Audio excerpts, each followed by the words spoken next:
सभापति जी, मैं आज आपके माध्यम से देश की संसद का ध्यान, देश की सरकार का ध्यान अपने 1 करोड़ उन कर्मचारियों की ओर ध्यान आकर्षित करना चाहता हूं, जो मैं समझता हूं पूरे देश की व्यवस्था को चला रहे हैं। सभापति जी, बहुत अफसोस की बात है, 2004 से एक नेशनल पेंशन स्कीम लागू हुई। उस नेशनल पेंशन स्कीम का परिणाम ये रहा कि जब कर्मचारी रिटायर होते थे तो सभापति जी 800, 1200, 1800, 4000 की केवल पेंशन उनके परिवार की सुरक्षा के लिए थी। उसके बाद सभापति जी पिछले 20 सालों से लगातार कर्मचारी आंदोलनरत रहे, आज भी आंदोलनरत हैं। उसके बाद एक नई स्कीम यूनिफाइड पेंशन स्कीम के नाम से पेंशन स्कीम लाई गई, जो कि 1 अप्रैल से लागू होनी है। सभापति जी, बड़ा आश्चर्य की बात है, जिन कर्मचारियों के लिए पेंशन स्कीम लाई जा रही है वो कर्मचारी आंदोलनरत हैं। वो कर्मचारी नहीं चाहते इस तरह की पेंशन आए, क्योंकि इस पेंशन के माध्यम से कर्मचारियों के पूरे जीवन की कमाई और रिटायरमेंट के बाद उनके परिवारों का भविष्य आपके स्टॉक मार्केट में जा रहा है। स्टॉक मार्केट की स्थिति क्या है पूरा देश देख रहा है।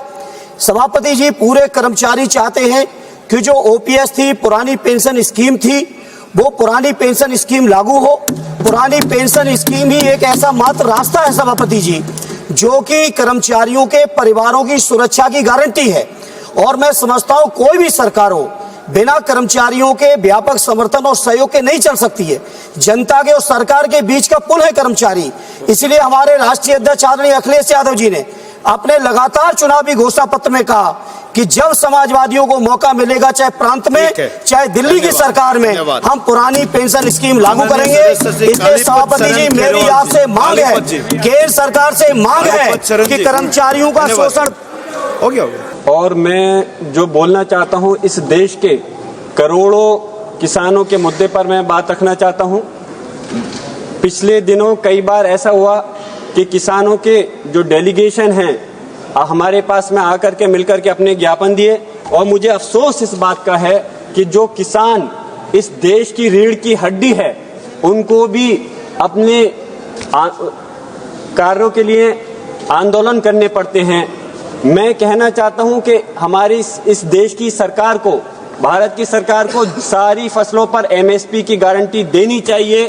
और जो किसानों का, मैं कहता हूं कि सरकार जो है लोन तो सारे जो बड़े बड़े उद्योगपति हैं उनका माफ करती है, क्यों किसानों के लोन को माफ नहीं किया जाता? कोई भी किसान हो, वो किसी एक धर्म से ताल्लुक नहीं रखता है, उनके लोन को माफ किया जाना चाहिए।